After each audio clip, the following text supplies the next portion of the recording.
दोस्तों बहुत सारे बिगनर फोटोग्राफर्स को ये लगता है कि उनके पास में एक बेसिक किट लेंस और एक बेसिक डीएसएलआर होता है, तो क्या वो एक प्रोफेशनल फोटोग्राफर की तरह अपनी अर्निंग कर सकते हैं या नहीं। तो दोस्तों इसका जवाब है बिल्कुल आप कर सकते हैं, लेकिन आपको कुछ बातों का जो है वो ध्यान रखना होगा।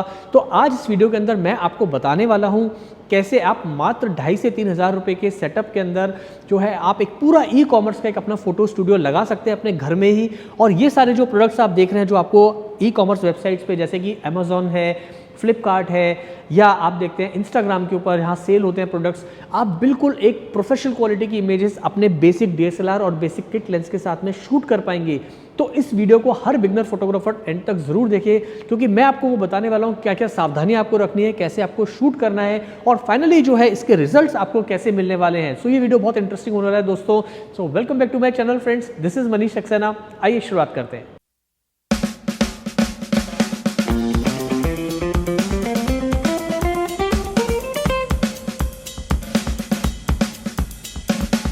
तो दोस्तों सबसे पहले आप इस बात की चिंता बिल्कुल अपने दिमाग से हटा दीजिए कि आप एक बिगनर हैं तो आप अर्निंग नहीं कर सकते।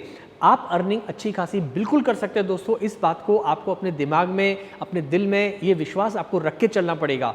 कैसे, वो मैं आपको आगे बताने वाला हूँ। अब देखिए आज का जो शूट है वो मैं कर रहा हूँ बिल्कुल एक 50,000 रुपये के एंट्री लेवल डीएसएलआर से। आप देख पा रहे हैं मेरे हाथ में इस वक्त है कैनन का M50 कैमरा, बहुत ही एक बेसिक कैमरा है और इसके साथ जो किट लेंस आता है 15 to 45 mm का, वो किट लेंस मेरे हाथ में है। अब ज़्यादातर बिगनर फोटोग्राफर इसी तरह के सेटअप के साथ शुरू करते हैं, कोई कैनन 200D Mark II के साथ, कोई निकॉन D5600 के साथ, या कोई कैनन का 1500D के साथ में, वगैरह वगैरह, जो भी एक एंट्री लेवल कैमरा आपके पास में होता है। तो यहाँ पर दोस्तों बिल्कुल घबराने की बात नहीं है, क्योंकि दोस्तों एक बात हमेशा आप गांठ बांध लीजिए कि फोटोग्राफी कैमरा और लेंस से ज़्यादा लाइटिंग का खेल है। तो यहाँ पर लाइटिंग जो है ना दोस्तों, अगर आप उसका ध्यान रखेंगे तो आप देखेंगे कि इसी सेटअप के साथ बहुत अच्छी पिक्चर्स हम अचीव कर पाएंगे। अभी हम देखेंगे बिल्कुल शूट करके। अब दूसरी चीज़ जो मैं आपको आज बताने वाला हूँ दोस्तों, वो आप देख पा रहे हो, ये एक मात्र मैंने ये लिया था कुछ 2,500 रुपये में। इसे हम कहते हैं लाइट टेंट, जो एक ई कॉमर्स के अंदर प्रोडक्ट फोटोग्राफी के लिए बहुत ही इंपॉर्टेंट एक एक्सेसरी है। अब शायद 3,000 रुपये का आता होगा, यानी कि कहने का मतलब है कि 2,500 से 3,000 रुपये के अंदर आप इस तरह का लाइट टेंट आप अपने ऑर्डर कर सकते हैं ऑनलाइन, आपके घर में आ जाएगा। तो कहने का मतलब ये है कि आपका एक छोटा सा स्टूडियो जो है वो आपके घर में ही सेट हो गया। तो ये आपको एक बेसिक, आपको एक स्ट्रक्चर देता है, एक आपको फाउंडेशन देता है अपने प्रोडक्ट फोटोग्राफी के लिए। अब यहाँ पर कुछ मैंने प्रोडक्ट्स रखे हुए हैं जो ज़्यादातर कंपनीज अपने अमेजोन पे सेल करने के लिए, फ्लिपकार्ट पे सेल करने के लिए फोटोग्राफर्स को हायर करती है। और यहाँ पर वो बहुत ज़्यादा पैसा खर्च नहीं करते, बल्कि उन्हें ऐसे फोटोग्राफर्स की ज़रूरत होती है जो कम पैसे के अंदर बहुत अच्छे काम करके उन्हें दे दें। तो यहाँ पर एज अ बिगनर आपको बहुत बड़ा चांस मिल सकता है दोस्तों। बस ज़रूरत है आपको सही टेक्निक को यूज़ करने की और सही तरीके से जो है अपने फोटोशूट को अंजाम देने की। तो दोस्तों अब मैं आपको बता दूँ यहाँ पर आपको ध्यान किस बात का रखना है। सबसे पहले आपको एक लाइट टेंट लेना है। इस तरह से मैंने इसे टेबल के ऊपर रखा हुआ है। इसकी कुछ एक्सेसरीज आती हैं, एक वीडियो मैंने बहुत पहले बनाया था, उसे देख लेना आप। और यहाँ पर आप देख पा रहे हैं, मैंने ये देखिए इस तरह से आप देख पा रहे हो पूरा ये एक तरह का स्टूडियो होता है। अब यहाँ पर सबसे इंपॉर्टेंट चीज़ है दोस्तों, वो है हमारा लाइटिंग गियर। हालांकि ये जो लाइट मैं यूज़ कर रहा हूँ थोड़ी महंगी लाइट है, लेकिन क्योंकि मेरे पास बिगनर लेवल वाली लाइट्स नहीं है तो मैं आपको नहीं दिखा पा रहा हूँ। बट दोस्तों लाइट सोर्स का होना बहुत ज़रूरी है। अब आप अपने बजट के हिसाब से, जो भी आपका बजट है, आप एक लाइट, कम से कम एक लाइट ज़रूर खरीद लीजिए, क्योंकि लाइट अगर हमारे पास में है तो हम अपने बिल्कुल एंट्री लेवल कैमरा के साथ में बहुत अच्छी फोटोग्राफी कर पाएंगे। तो यहाँ पर दोस्तों मैं लाइट शेपिंग टूल यूज़ कर रहा हूँ, एक ब्यूटी डिश, और बिल्कुल मैंने इसे लगभग 45 डिग्री 60 डिग्री एंगल के ऊपर लगाया हुआ है और एक ही लाइट सोर्स है। और ये लाइट इधर से, ये आप देख रहे हो ऊपर का जो लाइट टेंट है, यहाँ पर डिफ्यूज़ होके लाइट नीचे आ रही है, यानी कि यहाँ से लाइट जो है सॉफ्ट होगी और सॉफ्ट होकर थोड़ी सॉफ्ट लाइट नीचे पड़ेगी। अब आप देख रहे हैं यहाँ पर मैंने एक छोटा सा कार्डबोर्ड लगाया हुआ है, जो कि बीच में से वाइट है और साइड में से आप देख पा रहे हैं ये पिंक कलर की स्ट्रिप्स है। अब ये एक्चुअली किसी और प्रोडक्ट फोटोग्राफी के लिए था। ये मैंने वाइट बोर्ड इसलिए लगाया दोस्तों, क्योंकि ये जो नीचे का कपड़ा था ये थोड़ा सा गुजल रहा था और फोटोज़ के लिए ठीक नहीं था। तो मैंने इस तरह से सेटअप को लगाया है, थोड़ा सा कर्व देते हुए यहाँ पे, ताकि बैकग्राउंड जो है उसकी डेप्थ हमें अच्छी मिले। तो अब मैं क्या करने वाला हूँ दोस्तों, ये आप कुछ प्रोडक्ट्स आप देख रहे हैं, एक एक प्रोडक्ट मैं लूँगा, उसे शूट करूँगा, आपको कैमरा सेटिंग बताऊँगा और फिर हम देखेंगे कि पिक्चर्स हमें कैसी मिलती हैं। अब यहाँ पर दोस्तों मैं आपको बताऊँ, जैसे कि मैंने फर्स्ट प्रोडक्ट मैंने इसको देखिए इस तरह से रख दिया है यहाँ पे, और अब लेंगे हम इसका एक पिक्चर। अब आपको ये ध्यान रखना है दोस्तों कि आपके पास में जो किट लेंस है उसमें बहुत लिमिटेशंस होती हैं। तो आप जैसे 15 to 45 का तो आप 50 mm पे नहीं शूट करिए। जितनी मैक्सिमम फोकल लेंथ लेंगे उतना आपके लिए अच्छा रहेगा, उतना फ़ोटो जो है वो थोड़ा करीब आएगा और पिक्चर जो है बिल्कुल अप्रोप्रिएट लगेगी। तो यहाँ मैं यूज़ कर रहा हूँ अपना 45 mm की फोकल लेंथ। तो पहली चीज़ आपको ध्यान रखना है, फोकल लेंथ आपको मैक्सिमम लेनी है ताकि डेप्थ जो है इसकी पीछे की वो आपको करेक्ट मिले।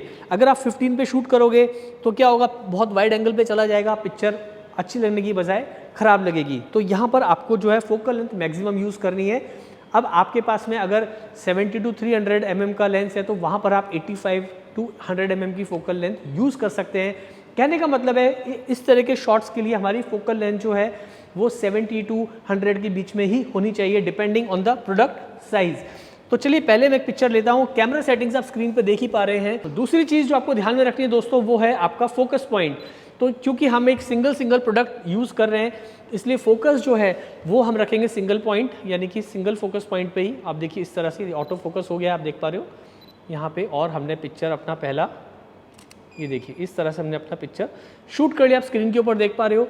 तो बहुत आसान है। एक पिक्चर और मैं लेता हूँ। देखिए हर पिक्चर के मैं हर प्रोडक्ट के दो फोटोज़ में ले लूँगा ताकि आप अच्छे से देख पाएँ। ये देखिए एक पिक्चर और हमने ले लिया। तो देखिए ये एक हमारा प्रोडक्ट हुआ। अब मैं रखता हूँ, देखो दोस्तों, दूसरा अपना प्रोडक्ट यहाँ पर देखिए इस तरह से। अब सेकंड प्रोडक्ट है, और ज़्यादातर ये प्रोडक्ट्स आपको हमेशा वेबसाइट पे मिलेंगे ई कॉमर्स की। और ये देखिए इस तरह से एक पिक्चर और ले लेते हैं। ये इस तरह की फ़ोटोग्राफी आजकल बहुत चलन में है और बहुत सारी कंपनीज़ जो है वो ढूंढती हैं ऐसे फ़ोटोग्राफर्स को। चलिए दूसरा प्रोडक्ट हो गया। तीसरा हम लेते हैं फेस वॉश।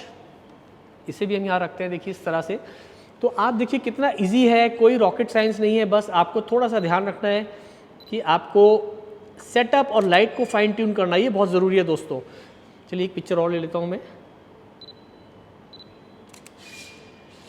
तो आप देख रहे हैं ये भी हमारा प्रोडक्ट फिनिश हुआ। अब लेते हैं हम एयरपॉड्स। ये देखिए ये है हमारे एप्पल के एयरपॉड्स, और इसका भी हम जो है ये एक तरह का पैकेजिंग है।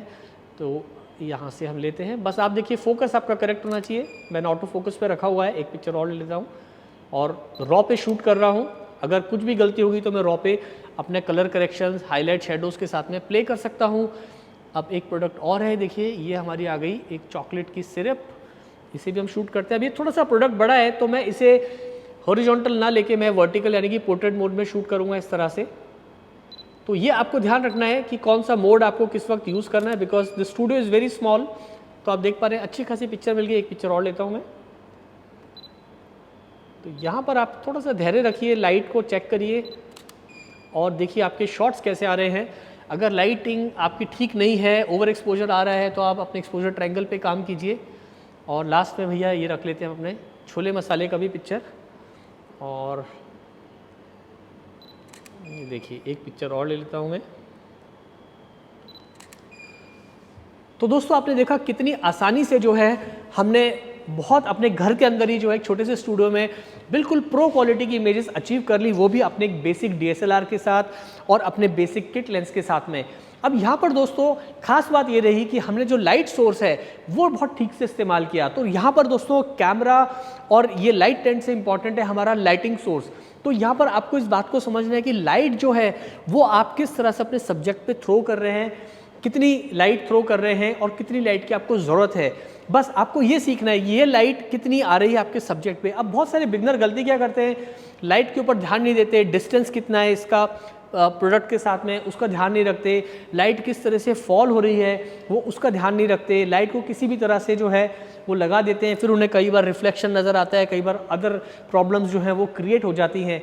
तो यहाँ पर आपको दोस्तों शुरू में आधा एक घंटा जो है वो लाइट को फाइन ट्यून करने में ज़रूर लगेगा, बट एक बार आपकी लाइट लग गई तो बस आपको प्रोडक्ट उठाना है, रखना है और पिक्चर्स को शूट करते जाना है। तो बहुत ही आसान है दोस्तों। अब इससे रिलेटेड कोई भी आपके दिमाग में अगर सवाल आ रहे हो तो मुझे कमेंट करके ज़रूर बताइएगा। इस सारे सेटअप पे जो मैंने चीज़ें इस्तेमाल की हैं, हालांकि ये लाइट पता नहीं अमेज़ॉन पे मिलती या नहीं मिलती, लेकिन मैं कुछ ऐसी लाइट्स लगा दूंगा अमेज़ॉन पे जो आप अपने मंगा सकते हैं प्रोडक्ट फोटोग्राफी के लिए, और भी तरह की फोटोग्राफी में वो फ्लैश या लाइट्स आपके काम आएंगी। उम्मीद है दोस्तों आज का वीडियो आपको पसंद आया होगा, फोटोज़ आपको अच्छे लगे होंगे। जो भी आपकी क्वेरीज हों वो कमेंट करके मुझे ज़रूर बताइएगा। आज के लिए इतना ही, जल्दी मिलते हैं फिर नई वीडियो के साथ। Thanks for watching.